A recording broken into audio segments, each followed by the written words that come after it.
ഐതിഹ്യമാല അധ്യായം 71. ശ്രീകൃഷ്ണ കർണാമൃതം. ഒരു വില്യമംഗലത്ത് നമ്പൂരി അദ്ദേഹത്തിന്റെ ഇല്ലത്തിന് 2-3 നാഴിക അകലെയുള്ള ഒരമ്പലവാസ സ്ത്രീയെ സംബന്ധം ചെയ്തിരുന്നു. അദ്ദേഹത്തിന് ആ ഭാര്യയെക്കുറിച്ച് അളവറ്റ പ്രേമമുണ്ടായിരുന്നതിനാൽ അദ്ദേഹം എവിടെയെല്ലാം പോയാലും എന്തെല്ലാം പ്രതിബന്ധങ്ങൾ നേരിട്ടാലും രാത്രിയിൽ ഭാര്യാഗൃഹത്തിൽ ചെന്നല്ലാതെ കിടക്കുകയില്ലെന്ന് നിശ്ചയം ചെയ്തിരുന്നു. ഒരു ദിവസം ഉച്ചയായപ്പോൾ മുതൽ അതികലശായിട്ട് മഴ തുടങ്ങി. നമ്പൂരി അത്താഴം കഴിഞ്ഞ് മഴ മാറുവാനായി വളരെ നേരം കാത്തിരുന്നു. 10 നാഴിക രാജെന്നിട്ടും മഴ മാറിയില്ല. അപ്പോൾ കറുത്ത പക്ഷമായിരുന്നതിനാൽ അതികഠിനമായ ഇരുട്ടുമുണ്ടായിരുന്നു. എങ്കിലും പുറപ്പെടുക തന്നെയെന്ന് നിശ്ചയിച്ച് അദ്ദേഹം ചൂട്ടും കത്തിച്ച് ഇല്ലത്ത് നിന്ന് പുറപ്പെട്ടു. കുടയുണ്ടായിരുന്നുവെങ്കിലും കാറ്റടി കൊണ്ട് നനഞ്ഞു. അരനാഴിക കഴിയുന്നതിന് മുമ്പ് ചൂട്ട് കിട്ടു. പിന്നെ കൂരിട്ടുകൊണ്ട് കണ്ണുതീരെ കാണുവാൻ പാടില്ലായിരുന്നു. എങ്കിലും തപ്പിപ്പിടഞ്ഞ് അദ്ദേഹം മുമ്പോട്ട് തന്നെ നടന്നു. അങ്ങനെ ഒരു വിധത്തിൽ മധ്യമാർഗമുണ്ടായിരുന്ന പുഴക്കടവിൽ ചെന്ന് ചേർന്നു. രാവിലെ ഭാര്യാഗൃഹത്തിൽ നിന്ന് പോകുന്ന സമയം ആ പുഴയിൽ അദ്ദേഹത്തിന് കഷ്ടിച്ച് പാദം മുങ്ങുവാൻ മാത്രമേ വെള്ളമുണ്ടായിരുന്നുള്ളൂ. രാത്രി ആയപ്പോഴേക്കും കിഴക്കൻ വെള്ളം വന്ന് പുഴ നിറഞ്ഞു, കവിഞ്ഞൊഴുകി. കടവിലെങ്ങും ആളുമില്ല, തോണിയുമില്ല. തുമ്പിക്കൈ വണ്ണത്തിൽ ധാരമുറിയാതെയുള്ള മഴയും അതികഠിനമായ കാറ്റുമുള്ള ആ സമയത്ത് വിളിച്ചാൽ ആരും കേൾക്കുകയുമില്ല. എന്താ നിവൃത്തി? പോകാതിരിക്കുവാനും പാടില്ല. ആകപ്പാട നമ്പൂരി ഏറ്റവും വിഷണ്ണനായി തീർന്നു. ആ സമയം ദൈവഗത്യ ഒരു ഇടിമിന്നലുണ്ടായി. അപ്പോൾ ആ കടവിൽ ഒരു തടി സമയത്ത് അടുത്ത് തന്നെ കിടക്കുന്നതായി അദ്ദേഹം കണ്ടു. ഉടനെ തപ്പിപ്പിടിച്ച് ആ തടിയിന്മേൽ കയറി കൈകൊണ്ടും കാലുകൊണ്ടും തുഴഞ്ഞ് ഒരു വിധത്തിൽ മറുകരയിലെടുത്തു. കരക്കിറങ്ങിയപ്പോൾ കാലിന്മേൽ ഒരു കയറ് തടഞ്ഞു. തപ്പി നോക്കിയപ്പോൾ അത് ആ തടിയുടെ ഒരറ്റത്ത് കെട്ടിയിട്ടുള്ളതാണെന്ന് മനസ്സിലായി. അതിനാൽ നമ്പൂരി ആ തടി ഒഴുകി പോകാതെ ഇരിക്കുവാനായി കയറിന്റെ ഒരറ്റം പിടിച്ച് ഒരു മരത്തിന്മേൽ കെട്ടിയിട്ടാണ് പോയത്. ഏകദേശം അർദ്ധരാത്രി ആയപ്പോഴേക്കും നമ്പൂരി നനഞ്ഞൊലിച്ച് ഭാര്യാഗൃഹത്തിൽ ചെന്നു ചേർന്നു.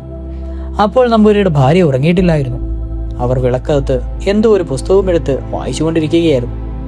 അതിനാൽ നമ്പൂരി ചെന്ന് വിളിച്ച ഉടനെ വാതിൽ തുറന്നു. നമ്പൂരി മുണ്ടുപിഴിഞ്ഞ് തലയിലും മേലിലുമെല്ലാം തോർത്തിയതിനു ശേഷം അകത്ത് കിടന്ന് ഈറൻ മാറിയപ്പോഴേക്കും ഭാര്യ മുറുക്കുവാനും എടുത്തു കൊടുത്തു.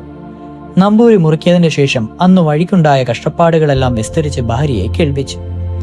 അതൊക്കെ കേട്ടപ്പോൾ ആ പാതിവൃത രത്നത്തിന് വളരെ വിഷാദമുണ്ടായി. ആ സ്ത്രീ ഭർത്താവിനെ പോലെ തന്നെ വൈദിഷ്യമുള്ള കൂട്ടത്തിലായിരുന്നു.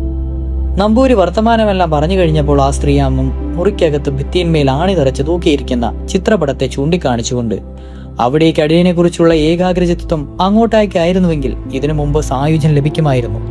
ഈ ബ്രാഹ്മണ ജന്മം ഇപ്രകാരം തുലച്ചു കളയുന്നത് കഷ്ടം തന്നെയെന്ന് പറഞ്ഞ് ആ ചിത്രപടം ശ്രീകൃഷ്ണന്റേതായിരുന്നുവെന്നോ അദ്ദേഹം തിരിച്ചറിഞ്ഞു. ഭാര്യയുടെ ഈ വചനശല്യം നമ്പൂരിയുടെ ഹൃദയത്തിൽ നല്ലതുപോലെ കൊണ്ടു. അതോടുകൂടി അദ്ദേഹത്തിന് പരമാർത്ഥ ജ്ഞാനമുണ്ടാവുകയും ചെയ്തു. കുറച്ചുനേരം അദ്ദേഹം ചിത്രപടത്തിൽ തന്നെ സൂക്ഷിച്ചു നോക്കിക്കണ്ട് നിശ്ചേഷനായിരുന്നതിന് ശേഷം, ശരി തന്നെ, നീ പറഞ്ഞത് പരമാർത്ഥമാണ്. ഇപ്പോഴാണ് എനിക്ക് തത്വബോധമുണ്ടായത് എന്ന് മനസ്സിലായി. ഇപ്പോൾ എൻ്റെ മനസ്സ് നിന്നിൽ നിന്ന് നിവർത്തിച്ച് ഭഗവാങ്കൽ പതിഞ്ഞിരിക്കുന്നു. എൻ്റെ മനസ്സിനെ ദുർമാർഗത്തിൽ നിന്ന് തിരിച്ച് സന്മാർഗത്തിലേക്ക് ആക്കി തീർത്ത നിന്നെ ഞാൻ എന്നെ ഒരു ഗുരുവെന്ന നിലയിൽ വിചാരിക്കുന്നു. ഇത്രയും പറഞ്ഞിട്ട് അദ്ദേഹം വീണ്ടും ആ ചിത്രപടത്തിൽ ദൃഷ്ടി പതിപ്പിച്ചുകൊണ്ട് അവിടെ തന്നെ ഇരുന്നു. ആ സമയം ആ ദിചേന്ദ്രന്റെ മുഖം സുധാരണങ്ങൾ കൊണ്ട് അനർഗളമായി പ്രവഹിച്ച് പദ്യപരമ്പരയാണ് ശ്രീകൃഷ്ണ കർണാമൃതം എന്ന് പറയുന്നത്. ആ പതിവൃദ്ധാന്തം ശ്രീകൃഷ്ണനെക്കുറിച്ചുള്ളതും ശ്രോതാക്കൾക്ക് കർണാമൃതമായിട്ടുള്ളതുമായിക്കൊണ്ടായിരിക്കാം അതിന് ശ്രീകൃഷ്ണ കർണാമൃതം എന്ന് നാമസിദ്ധിച്ചത്. അഥവാ അത് ശ്രീകൃഷ്ണൻ തന്നെ കർണാമൃതമായി തീർന്നതിനാലാണെന്നും ഒരു പക്ഷമുണ്ട്.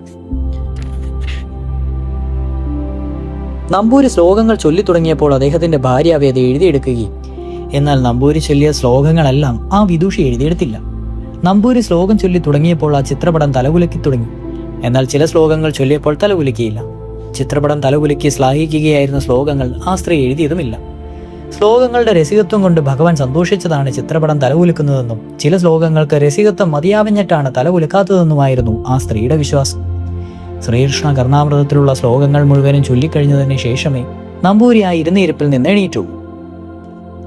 നമ്പൂരി പിന്നെ ഒന്നും മിണ്ടാതെ വെളിയിലിറങ്ങി നടന്ന് ആറ്റുകടവിലെത്തിയ തലേ ദിവസം താൻ കെട്ടിയിരുന്ന തടി അവിടെ കിടപ്പുണ്ടോ എന്ന് നോക്കിയപ്പോൾ അത് അവിടെ തന്നെ കിടക്കുന്നതായി അദ്ദേഹം കണ്ടു.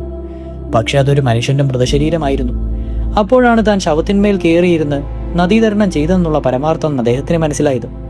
ആ ശവത്തിന്റെ കഴുത്തിൽ ഒരു കയറുമുണ്ടായിരുന്നതിനാൽ ആ മനുഷ്യൻ കെട്ടിത്തൂങ്ങി മരിച്ചതാണെന്നും ആ ശവം ആരോ കയറോടുകൂടി ആഴ്ചത്തിൽ പുഴയിലെങ്ങും ഒഴുകിക്കൊണ്ട് ഈ കടവിൽ വന്ന് ചേരുകയാണെന്നും അദ്ദേഹം ഊഹിച്ചു. നമ്പൂരി ഉടനെ ഒരു തോണി വരുത്തി അതിൽ കയറി അക്കരെ കടക്കുകയും ഇല്ലത്ത് ചെന്നതിന് ശേഷം കുളിച്ച് 5 പേരെ കണ്ട് പുണ്യാഹം കഴിപ്പിക്കുകയും അധിക ദിവസം കഴിയുന്നതിന് മുമ്പ് സന്യസിക്കുകയും കാലക്രമേണ അദ്ദേഹം വില്ലുമംഗലത്ത് സ്വാമിയാർ എന്ന് പ്രസിദ്ധനായി തീരുകയും ചെയ്യും. ഇതോടുകൂടി ഐതിഹ്യമാല അധ്യായം 71 സമാപിച്ചിരിക്കുന്നു. അടുത്തത് അധ്യായം 72 കടമറ്റത്ത് കത്തനാർ.